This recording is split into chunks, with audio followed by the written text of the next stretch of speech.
হরে কৃষ্ণ, স্বাগত বন্ধুরা। তো আজ সুজি দিয়ে তৈরি করলাম শুকনো মিষ্টি, খেতে একদমই দুর্দান্ত হলো, অসাধারণ হলো।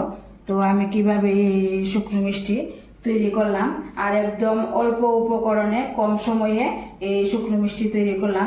যদি বাড়িতে কোনো অতিথি আসে, চটপট আমরা এইভাবে কিন্তু শুকনো মিষ্টি বানিয়ে নিতে পারি। তো আমি কিভাবে তৈরি করলাম আপনারা অবশ্যই আমার এই পুরো ভিডিওটা দেখতে থাকেন।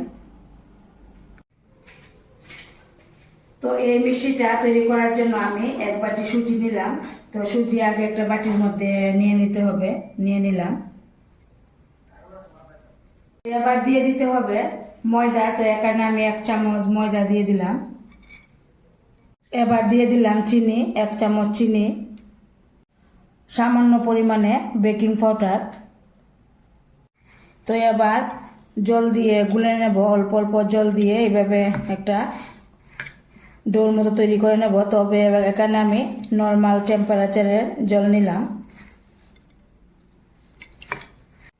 তো এইভাবে কিন্তু আমি ডোটা তৈরি করে নিলাম। তারপর আমি আধা ঘন্টার জন্য রেস্টে রেখে দিয়েছিলাম। এবার হাতে একটু তেল মেখে নিলাম। এই ডোটা থেকে কিছুটা অংশ হাতে নিয়ে প্রথমে একটু গুল গুল করে নেব। তারপর এইভাবে একটু লম্বা লম্বি করে করে নেব। দেখুন আমি এইভাবে বানিয়ে নিলাম। তো সবগুলো আমি এইভাবেই বানিয়ে নেব। তো সবগুলো কিন্তু বানিয়ে নিলাম। এবার ভেজে নেব। তো কড়াতে তেল দিয়ে দিলাম। তেল অল্প একটু গরম হয়ে আসলে এরপর এতে এগুলি দিয়ে ভেজে নেব। তো কিছুক্ষণ অপেক্ষা করার পর একটু উল্টিয়ে দেব। আর যখন একদম লাল হয়ে ভাজা হয়ে আসবে, বাদামি কালার হয়ে আসবে, তো নামিয়ে নেব। তো সবগুলো কিন্তু ভেজে আমি নামিয়ে নিলাম। দেখুন,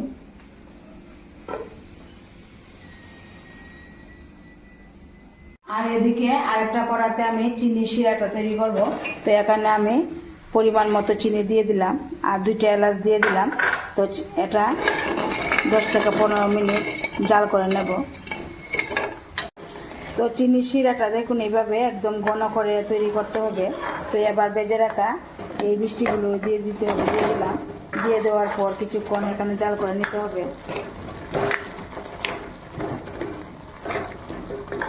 কিছুক্ষণ জাল করার পর এবার নামিয়ে নিচ্ছি। দেখুন, নামিয়ে ঠান্ডা করে নিতে হবে।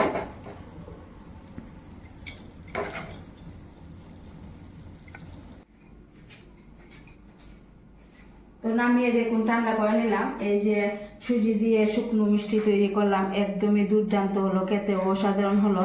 তো কেমন হলো বন্ধুরা আমার এই সুজি দিয়ে যে শুকনো মিষ্টি তৈরি করলাম, এই রেসিপিটা যদি ভালো লাগে অবশ্যই একটা লাইক দিবেন, শেয়ার করবেন।